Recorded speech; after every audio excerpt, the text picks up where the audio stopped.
원칙들 저 지켜가면서 원칙을 지키려고 운영하셨냐고요? 정말 노력 많이 했습니다. 노력을 많이 하셨다. 네. 원칙을 지키고자 노력했던 결과가 이렇다면 저는 여성가족부 장관 될 자격 없다고 생각합니다. 하나.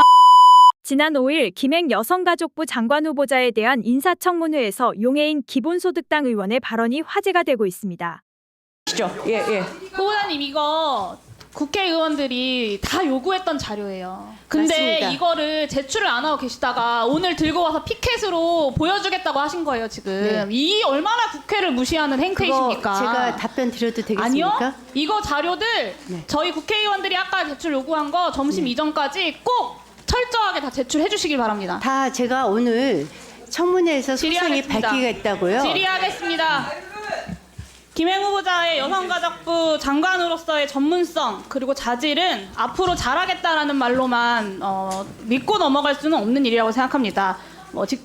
그동안 어떤 사회적 정치적 활동을 해왔는지 그 길을 면밀하게 살펴보는 것이 필요한데요. 그 점에서 언론을 직접 운영하신 김행 후보자 경력에 대해서 검증을 하려고 합니다. 사실에 기반해서 성실하게 답변해 주시면 좋겠습니다. 2018년 미투 운동이 있었습니다. 수십 년간 은폐됐던 성폭력이 고발되는 과정에서 언론사가 2차 가해를 저지르는 경우들이 빈번했습니다. 네, 그래서 이 문제를 해결하기 위해서 여성가족부가 성희롱 성폭력 사건 보도 시 따라야 할 보도 윤리를 발표했습니다. 언론사에 몸담고 계신 데다가 양평원장 공직 경험까지 있는 후보자께서 잘 알고 계실 텐데요. 이 화면에 나온 내용들 다 동의하시죠? 질의를 안 듣고 계시니까 지금 네, 이것도 동의합니다. 답변을 못 하시는 거예요. 아니요, 질의를 좀 동의합니다. 들으세요. 네네. 후보자께서 사전 답변으로 성범죄에 대한 잘못된 사회 통념이 언론 보도를 통해서 확산되지 않도록 유의해야 한다고도 답변을 하셨습니다. 맞죠? 네. 네, 동일한 취지로 수립된 게 한국기자협회의 성폭력 범죄 보도 세부 권고 기준입니다. 화면에 나온 내용들 동의하시죠? 네. 네. 그리고 마지막으로 한국기자협회 인권보도준칙을 보겠습니다. 성평등한 언론을 위해서 이 보도준칙이 필요하다는데, 이 원칙이 필요하다는데 동의하십니까? 네, 동의합니다. 네, 한 언론사의 수장으로서 이 원칙들 다 지켜가면서 언론사 운영하셨습니까? 그것에 대해서 제가 말씀드리겠습니다. 원칙들 저 지켜가면서 원칙을 지키려고 운영하셨냐고요? 정말 노력 많이 했습니다. 노력을 많이 하셨다. 원칙을 지키고자 노력했던 결과가 이렇다면 저는 여성가족부 장관 될 자격 없다고 생각합니다. 하나하나 보여드리겠습니다. 네. 싫어요 207번 외쳤으나 제자에게 몹쓸 짓한 60대 교수, 30대 남성 집들이 한후 정말 파렴치한 짓 저질렀다. 몹쓸 짓, 파렴치한 짓 같은 표현으로 가해 행위의 심각성을 축소하는 잘못된 보도입니다. 자, 그 썸네일 보이세요? 네. 네, 후보자님 딴 거 하지 마시고 좀 질의에 집중 좀 해주세요. 피해자에 대한 편견을 강화하고 모욕감을 안길 수 있는 아주 악의적인 이미지들만 골라 쓰셨습니다. 다음 페이지 넘겨주세요. 네, 소속사가 여자 연습생에게 속바지 벗고 사진 보내라. 연인이 성관계 거부하자 목에 베개 밟아놓고 밟아서 기절시켰다. XX 빠는 거 아니야. 여자 동기들 집단 성희롱한 남자 생도들. 네, 한국기자협회에서 지적했던 불필요한 성적 상상을 유발하는 사례의 전형입니다. 기사 제목부터 내용까지 피해자들을 성적 대상으로 삼는 비윤리적인 묘사가 아주 가득합니다. 그리고 네, 파주 택시기사 사례범. 피해자가 놀랍게도 이 직업이었다. 피해자의 직업이 범죄의 원인이 된 것처럼 보도를 하면서 가십거리 삼는 전형적인 2차 가해 보도입니다. 서울 지하철 조심해야 된다. 심지어 이 기사는요, 시정조치 전에는 아가씨 다리 좀 벌려봐 라는 말이 저 기사 제목 앞에 들어가 있었어요. 성범죄를 자극적으로 묘사해놓고 피해자가 조심하면 성범죄를 피할 수 있다라는 인식을 명백하게 확산시키고 있는 2차 가해 보도입니다. 이 사례들만 놓고 이야기를 하면 침소봉대한다고 하실까봐 제가 여러 가지 사례들을 갖고 왔는데요. 위키트리의 성범죄 관련 보도가 대부분 다 이렇습니다. 2대1로 땡땡을 하자고 하반신 엉덩이에 비비며 신음하는 여성. 제가 정말요 이 질의를 준비하면서 너무 혐오감이 들어가지고 입에 다 담지도 못하겠습니다. 이 보도들 대부분이요, 김행 후보자가 경영에 관여한 이후의 기사들입니다. 그리고 언중이의 시장 공고를 받았던 기사들이에요. 근데도 지금까지 위키트리 홈페이지에 남아 있습니다. 그 사건에 대한 보도만 문제가 아니라요, 여성 유명인에 대한 성적 특성만을 부각한 성희롱적 보도도 악질적으로 양산을 했습니다. 넘겨주세요. 역대급 노출이다. 눈 풀렸다. 갈 때까지 갔다. 오우야. 이게 위키트리가 여성을 대하는 태도였어요. 그리고 팩트체크 없이 각종 커뮤니티들의 논란 글들을 퍼다 나르면서 유명인에 대한 사이버 불링도 조장했습니다. 지난 몇 년 동안 가십성 기사와 성희롱 그리고 악성 댓글로 인해서 여성 유명인들의 죽음이 연달아 발생했음에도 불구하고 반성하는 모습이 없이 계속해서 이런 기사들을 양산했고, 누군가를 죽음으로 내몰면서까지 트래픽 수를 올리는 데에만 위키트리가 정신이 팔려 있었던 겁니다. 모 여성 유명인이 스스로 세상을 등진 이후에 나흘 동안 그 유명인 관련된 기사가 몇 건인지 아시나요? 73건입니다. 네. 생전에도 굉장히 집요한 가십성 보도로 그 고인을 괴롭혔거든요. 근데 사후에도 무분별한 기사화로 죽음마저 논란으로 만들었어요. 저는 황색 언론이라는 말이 고상하게 느껴질 지경입니다. 김행 후보자께서 이런 기사들로 돈을 버셨어요. 그러니까 혐오 장사로 주가를 79배를 급등시켜서 100억대의 주식 재벌이 되셨습니다. 돈을 벌기 위해서는 여성 인권이든 2차 피해든 크게 개의치 않는다. 트래픽 수만 올리면 성공한 기업이다. 이런 마인드로 회사를 운영하면서 차별과 혐오에 기생해서 100억이 넘는 자산을 증식을 시켜놓고 여성가족부라는 공직까지 맡겠다는 건 너무 욕심이 과하신 것 같습니다. 악질적인 성차별적인 2차 가해적 보도를 양산했던 언론사의 수장이 성폭력 피해자들을 보호하고 성차별적 문화를 개선해 나가야 하는 성평등 부처의 수장이 될 수 있다고 생각하시나요? 저는 이런 기사들 본 적 분명히 있으시죠? 네, 제가 이것과 관련해서 말씀을 드리면 저희가 저도 이제 사실은 이제 저희가 대표이사도 있고 편집국장도 있고 합니다. 그래서 저도 사실은 이제 뭐 부회장이 기사를 직접 안 보니까 그렇다고 면책하겠다는 얘기가 아닙니다. 저도 부끄럽고 이게 지금 현재 대한민국 언론의 현실이기도 합니다.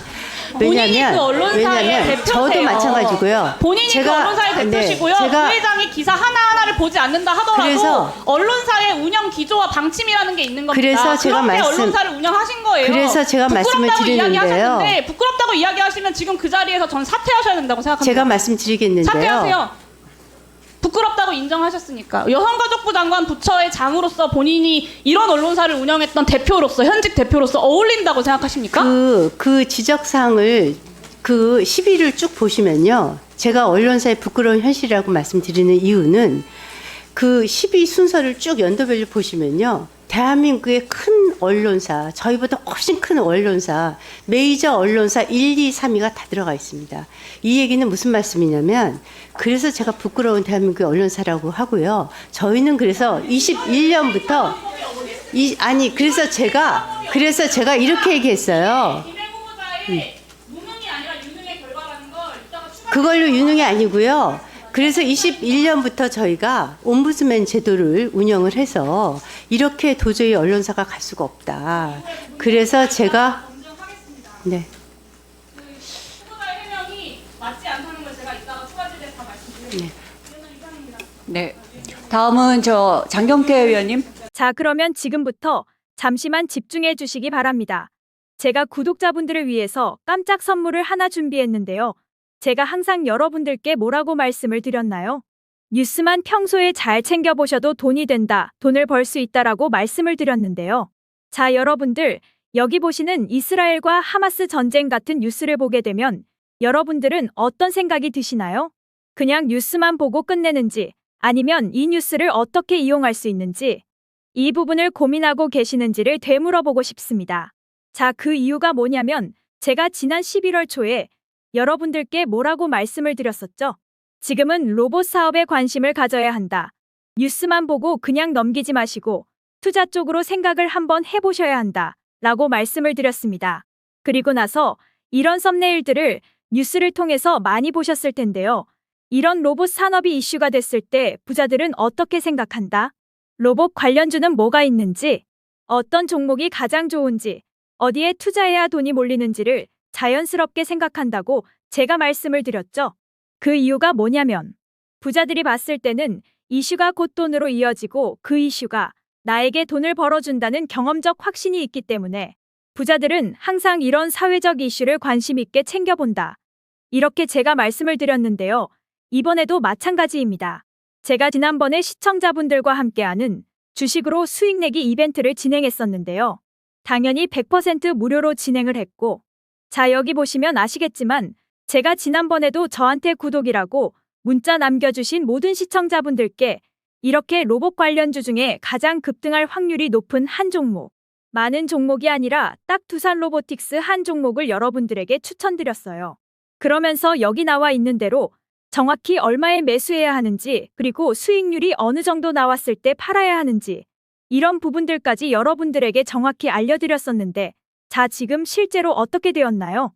오른쪽을 보시면 아시겠지만 제가 11월 초에 문자로 이 두산 로보틱스를 소개해드리고 나서 실제로 한 달도 지나지 않아서 이렇게 주가가 2배 이상 급등이 나와주었고, 그래서 당시에도 굉장히 많은 분들이 제가 드린 이 종목으로 수익을 내실 수가 있었을 텐데요.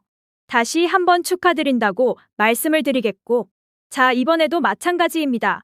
최근에 이슈되고 있는 게 이 하마스와 이스라엘 전쟁이기 때문에 우리가 어떻게 생각해 볼 수 있다? 전쟁이 계속해서 심화되면 피해가 커지기 때문에 전쟁에 필요한 물자나 의료 지원 물품들이 반드시 필요할 수밖에 없다. 그럼 그중에서 전쟁을 실제로 해본 경험이 있고 의료 수준이 높은 우리나라 기업들 중에 한 곳이 가장 크게 부각받을 수밖에 없다. 그래서 우리는 당연히 우리가 이쪽으로 생각해야 된다는 겁니다. 자, 그렇기 때문에 제가 이번에도 뭘 보내드린다. 지난번과 똑같이 구독이라고 저에게 문자를 보내주시면 제가 물자 지원 관련주 중에 앞으로 대장주 역할을 하면서 주가가 가장 크게 급등할 한 종목을 구독자분들에게 문자로 종목명과 사고 파는 시점을 모두 알려드릴 거예요. 그래서 여러분들이 주식으로 돈 버는 연습을 한번 해보시라고 이렇게 말씀을 드리고, 혹시라도 나는 주식을 하지 않는다 하시는 분들은 주변에 주식하시는 분들에게 추천을 해주셔도 되고, 아니면 연세가 있으셔서 투자가 어려우신 분들은 이 종목을 가지고 자녀분들에게 한번 사봐라, 이걸로 한번 수익을 내봐라, 이렇게 조언을 해주실 수도 있는 거겠죠? 그래서 지금 이 영상을 보시는 시청자분들 중에 나도 이번 종목이 좀 궁금하다 하시는 분들은 누구나 상관없이, 그리고 어느 시간대나 상관없이 부담 없이 이렇게 상단에 제 번호를 항상 남겨놓고 있습니다. 제 번호 010-2068-6834번호로 저에게 이런 식으로 지난번처럼 구독이라고 문자 보내주시면 제가 이번에도 똑같이 무료 추천 급등주 문자를 보내드리겠습니다. 이해되시죠? 그래서 제 번호 010-2068-6834번으로 구독이라고 보내주시면 여러분들이 직접 이슈를 통해서 돈 버는 연습을 해보실 수가 있는 거고, 제가 돈을 받는 것도 아니고 투자를 대신해드리는 것도 아니니까 부담 없이 신청해 주시면 되는 겁니다. 그리고 수익이 나면 저는 다른 것은 바라지 않습니다. 제 채널의 구독과 좋아요 한 번씩만 눌러주시면 됩니다라고 이렇게 다시 한번 말씀을 드리겠습니다.